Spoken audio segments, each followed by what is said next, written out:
Briqueterie, c'est un morceau de septentrion dans la capitale camerounaise. C'est un bout de Yaoundé où le dieu majoritaire s'appelle Allah. Le quartier accueille en général les ressortissants des régions de la Damawa, du nord et de l'extrême nord. Il s'agit d'un quartier à la réputation difficile.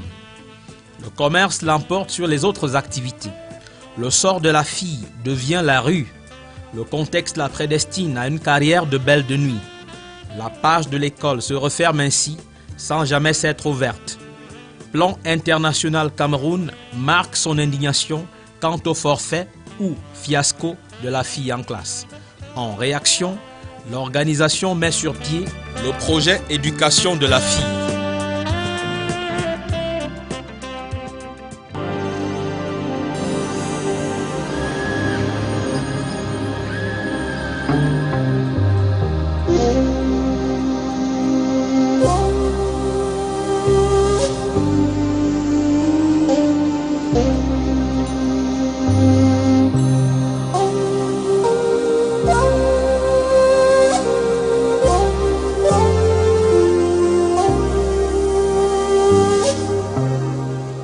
La thèse de la cabale contre la fille choque les esprits. La contradiction étonne plus d'un. D'une part, le taux de scolarisation générale fait des progrès. D'autre part, le taux de fréquentation scolaire de la fille originaire du septentrion est en chute. Quand je suis arrivée ici, on était à 600 enfants. Mais maintenant, on a plus de 800 enfants. La communauté musulmane est un peu difficile parce que certaines ne connaissent pas l'ouverture. Certaines ouvertures sont difficiles, surtout pour les filles. Il est question de se rassurer au plan international Cameroun que les filles et les garçons ont accès à l'éducation. Or, d'après les statistiques, d'après une étude même, une analyse situationnelle que le plan international a menée dans la zone de briqueterie et à Yaoundé en général, on s'est rendu compte que ce n'est pas le cas. Les droits de la fille, les droits des enfants en général et en particulier celles de la fille ne sont pas totalement respectés, notamment l'accès à l'éducation. Il y a certains qui continuent toujours à responsabiliser, c'est-à-dire que c'est la fille qui doit faire les travaux à la maison avant que celle-ci ne vienne à l'école. Ou bien même, c'est elle qui doit aller au marché après et préparer après l'école. En réalité, les filles vident les salles de classe pour mieux remplir les foyers. Les domiciles constituent des refuges pour mariage précoce. Il y a certains parents qui sont réticents. Les parents n'étaient pas vraiment favorables à cause de la culture et quelquefois à cause aussi de leur situation économique. Beaucoup veulent que les enfants partent à l'école, mais manquent de moyens. Parce que des fois les enfants commencent. Même l'école là, ça s'arrête. Pourquoi ce manque de moyens qui fait arrêter cette école? Parce que vraiment, aujourd'hui, s'il n'y a pas l'école, surtout les jeunes filles, vraiment, on ne sait pas, l'encadrement d'abord des familles, c'est la femme. Ici à la briqueterie, nous avons un problème, un souci. Le parent ne sait pas qu'il faut acheter les fournitures à l'enfant. On lui demande d'envoyer l'enfant à l'école. L'école est gratuite, alors tout est gratuit à l'école. Les parents qui sont catégoriques vis-à-vis de leurs enfants, qui ne trouvent pas d'importance, grande importance pour envoyer la jeune fille à l'école. Elle est faite pour le ménage, pour le mariage, bref, pour le commerce. Elles sont là pour encadrer les petits frères, petites sœurs. Peut-être quand la mère n'est pas là, c'est elle qui gère le foyer à la place de maman. Autant de filles, autant d'histoires originales, inscrites dans la douleur quant à leur départ en mariage pour des noces qui se moquent de leurs propres opinions. J'étais à la maison, je ne faisais rien. Puisque mon papa était décédé, j'étais avec ma maman. Il n'y avait même pas moyen de m'envoyer à l'école. Nous étions deux, et mon petit frère. Il a fallu qu'une personne aille à l'école et c'était lui qui devait aller comme c'est un garçon. À l'âge de 9 ans, j'ai perdu ma maman. Et ça a été très difficile pour moi. Parce que mon papa n'est pas avec moi. La grande soeur, ma maman, c'est elle qui m'a prise en charge avec mes petits frères. Elle a fait de son mieux pour s'occuper de nous. J'ai conçu en classe de 3e. Dans la classe de 3e, là, j'ai eu mon BPC. J'ai accouché à la rentrée qui suivait. Bon, je ne pouvais pas gérer l'école et l'enfant. Avant de me marier, j'étais ici au Cameroun. Là, on m'a fait mariage forcé. Je me suis mariée au Nigeria. J'ai fait 7 mois de mariage. Je suis rentrée avec la grossesse de 6 mois chez mes parents. Jusqu'à ce que j'ai accouché une fille. Et mes parents n'ont pas de moyens. Je me suis mariée à l'âge de 15 ans. Je faisais la classe de 5e. Ma famille m'a parlé de ne pas se marier. Tu es là, tu ne fais rien pour le moment. L'homme va te chasser après. On a fait un an ensemble. Ma mère est morte. Il y avait une petite fille dans ma main, elle avait 6 mois. J'ai eu à faire 1 an, j'étais toujours malade, je ne me sentais pas bien parce que ma mère était morte. Quand ma mère était là, elle me faisait tout quand elle était mariée. Donc l'homme, lui, il était là, il se battait toujours avec les copines. On ne s'attendait pas bien avec lui. Maintenant, je suis rentrée, j'ai fait 2 mois avec lui, on avait toujours des problèmes, ça n'allait pas. Et j'avais aussi beaucoup de problèmes avec sa famille, son père et sa mère, sa famille en général, ça n'a pas marché. Et donc on a décidé de rentrer chez nous. On avait 3 enfants, une fille et 2 jumeaux, 2 garçons. Envoyer la fille à l'école selon les mentalités, c'est claquer ses économies au profit de sa future belle famille. Les filles s'engagent en mariage contre leur gré, disent les riverains, avant le temps, pour aller manger à leur faim. Les filles représentent des humains, pense la communauté, destinés à des familles autres que les leurs. Autant s'en décharger et les persécuter à aller peser sur les budgets des époux.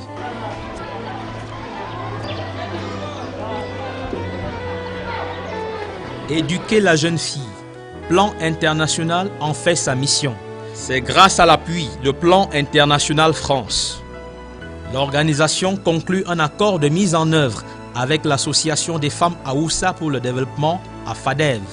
Nous sommes en collaboration avec Plan Cameroun depuis 2011.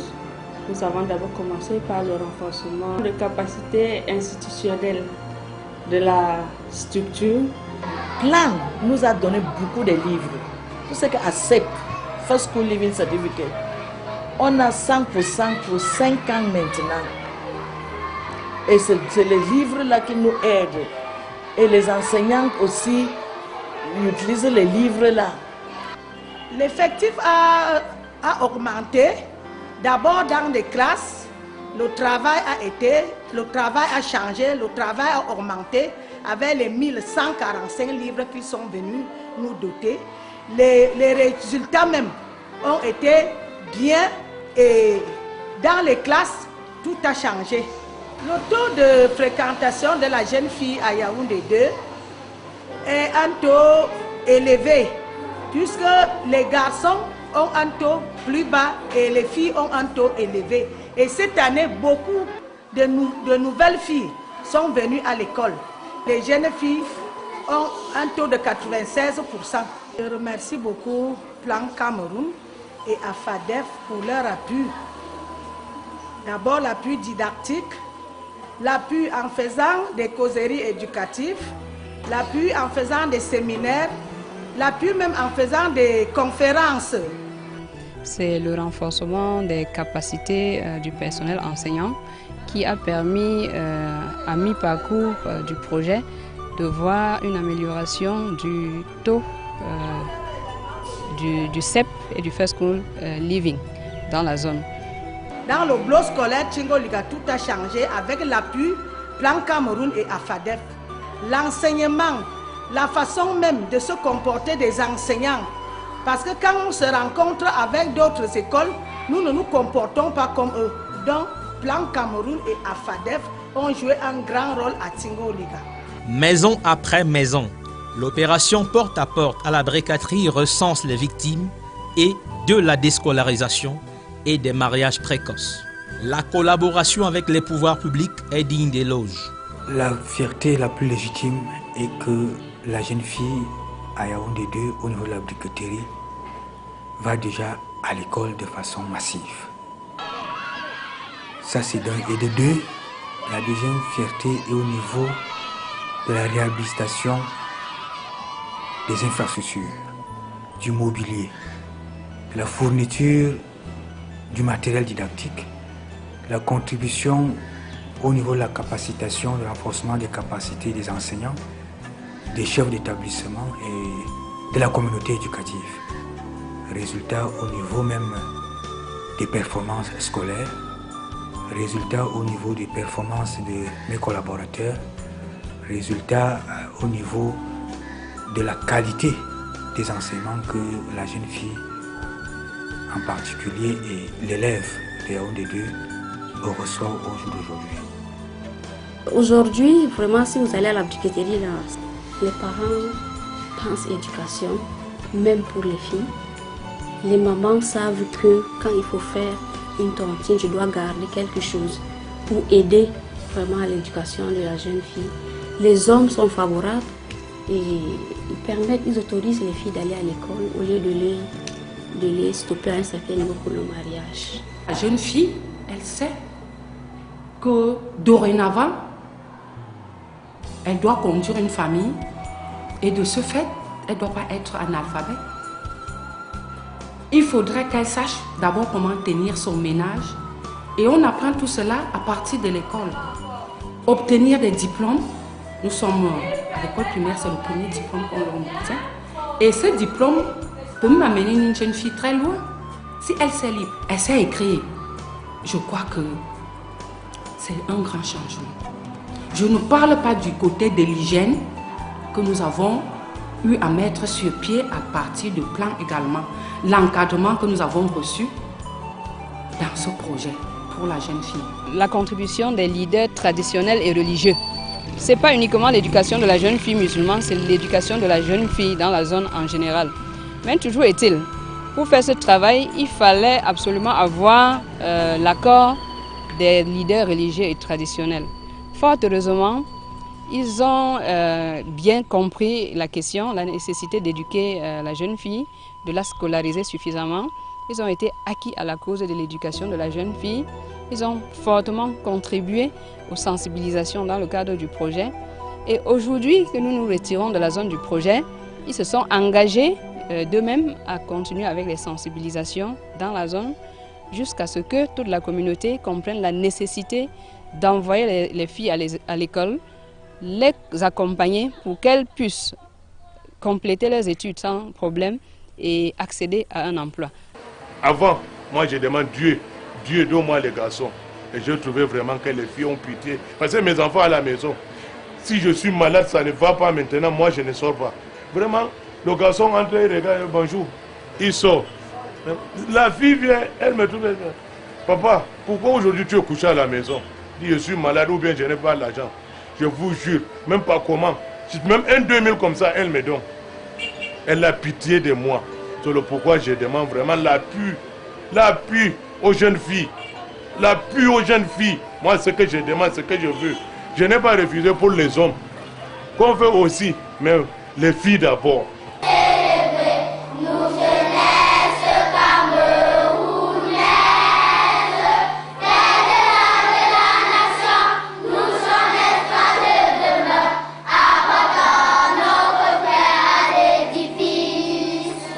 Amener les enfants à l'école.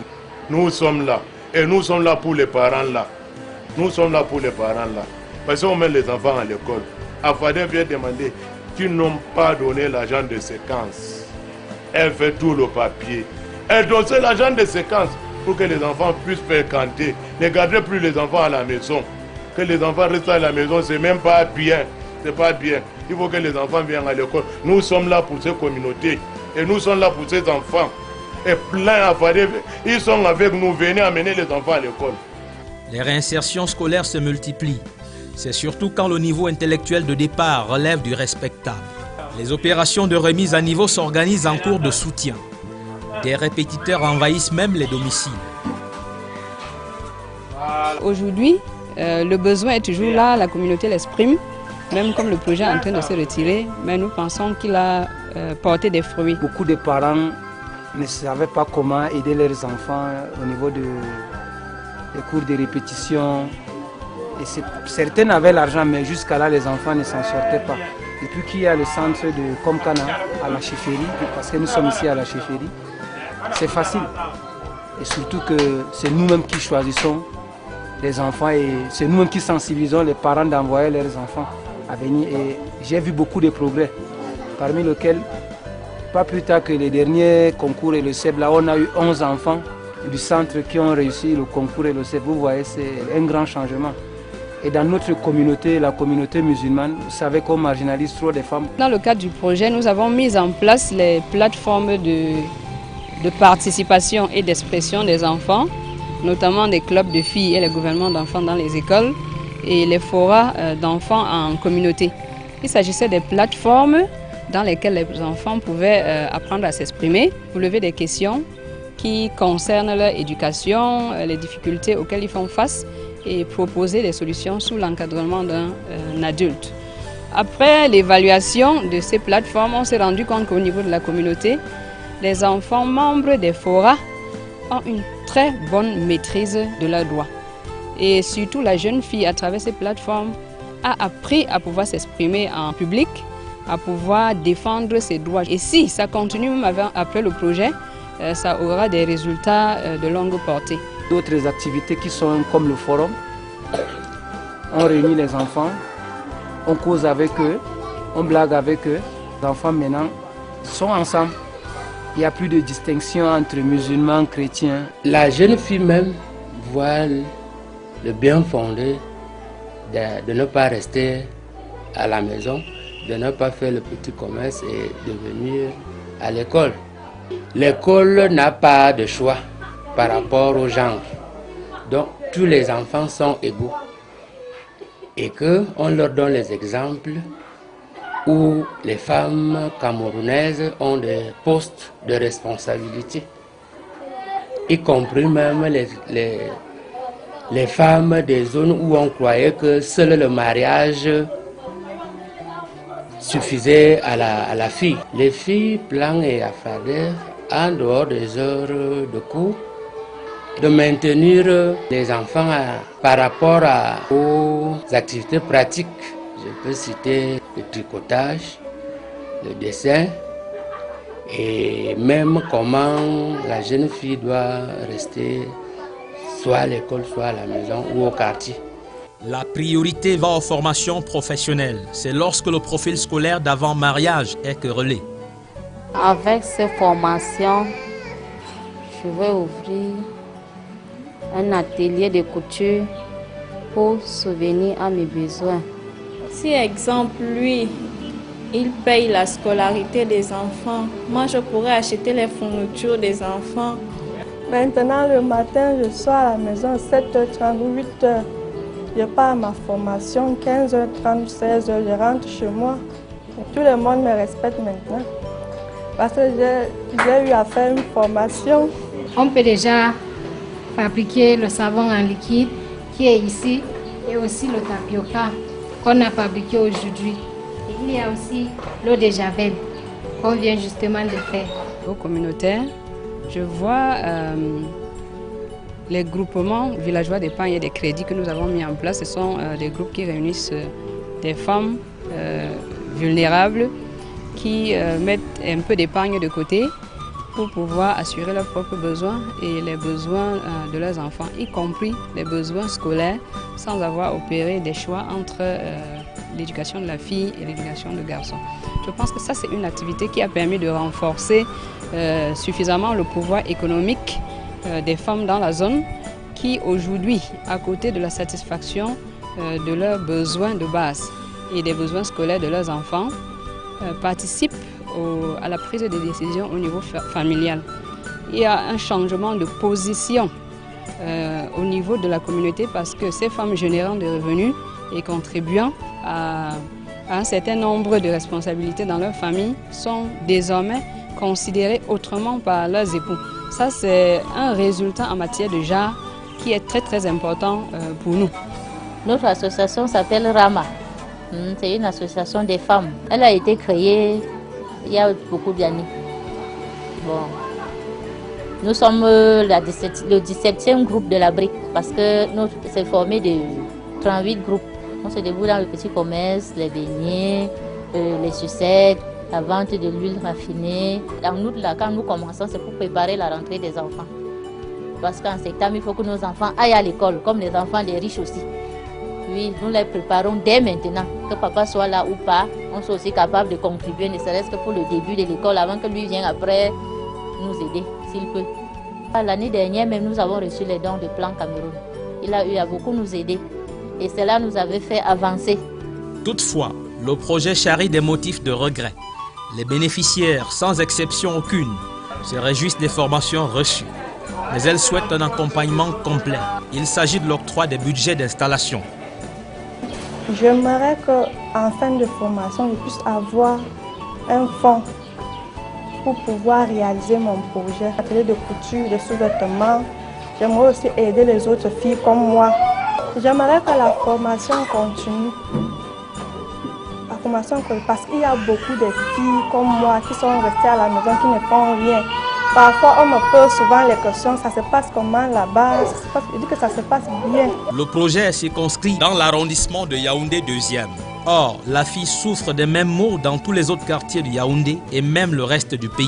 Si ils peuvent aussi aller dans d'autres quartiers, parce que ce n'est pas seulement chez nous. Il y a des filles qui sont plus en difficulté que nous qui sommes aujourd'hui et qui veulent aussi bénéficier de ce projet, mais qui n'ont pas eu le moyen ou la chance d'être sélectionnés.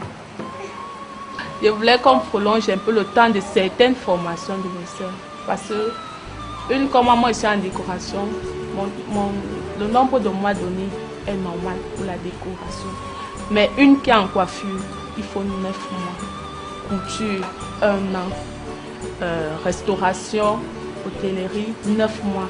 Les bénéficiaires regrettent surtout la durée des formations. La fin programmée du projet heurte la conscience des bénéficiaires et des partenaires. Moi, personnellement, j'aimerais que Plan continue à nous soutenir pour qu'il y ait un grand changement, que le changement là continue, qu'il continue, parce que si Plan nous abandonne maintenant, je me dis, peut-être que nous ne serons pas à la hauteur. Qu'il continue à nous aider, à encadrer ces jeunes filles jusqu'à la fin. Peut-être jusqu'à un moment, nous avons déjà quand même certaines bases à partir de ce qu'ils nous ont donné pour pouvoir améliorer l'éducation de la jeune fille.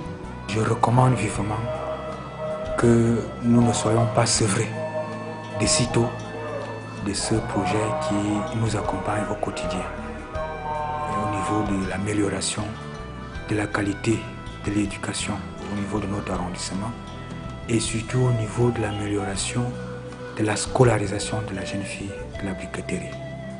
Il y a encore beaucoup à faire quant aux droits de la fille, quant à la promotion de l'éducation de la jeune fille. Et nous souhaiterons aussi avoir une 3e phase parce qu'aujourd'hui, nous avons des mamans qui sont inquiètes quant à la fin de ce projet. Nous pensons que ces partenaires institutionnels se sont appropriés certaines de nos activités, une certaine façon de faire et nous comptons sur eux pour continuer. Même au niveau de la communauté, il y a également des bénéficiaires qui se sont appropriés certaines activités et qui entendent continuer. L'association va continuer à apporter un appui aux bénéficiaires du projet pour assurer une bonne durabilité des actions. Parce que ce que Plan AFADEF ont fait ici, là, ça ne suffit pas. On attend beaucoup d'eux, beaucoup. La communauté a besoin de soutien des Plans et AFADEF. Parce que AFADEF marche maison par maison. S'il n'y a pas l'appui des Plans, AFADEF ne peut rien faire. L'expérience a montré que les groupes qu'on a créés depuis 2008 fonctionnent jusqu'aujourd'hui. Il y avait la même mentalité, c'est-à-dire elles font les tontines, il y a une caisse solidarité, mais il y a aussi une caisse éducation. Même après le financement du projet, nous sommes confiants que les acquis du projet sont restés et ça va vraiment continuer à produire beaucoup d'effets positifs au sein des familles. L'éducation de la jeune fille aura réussi si les acquis du projet survivent après les financements actuels de Plan International Cameroun.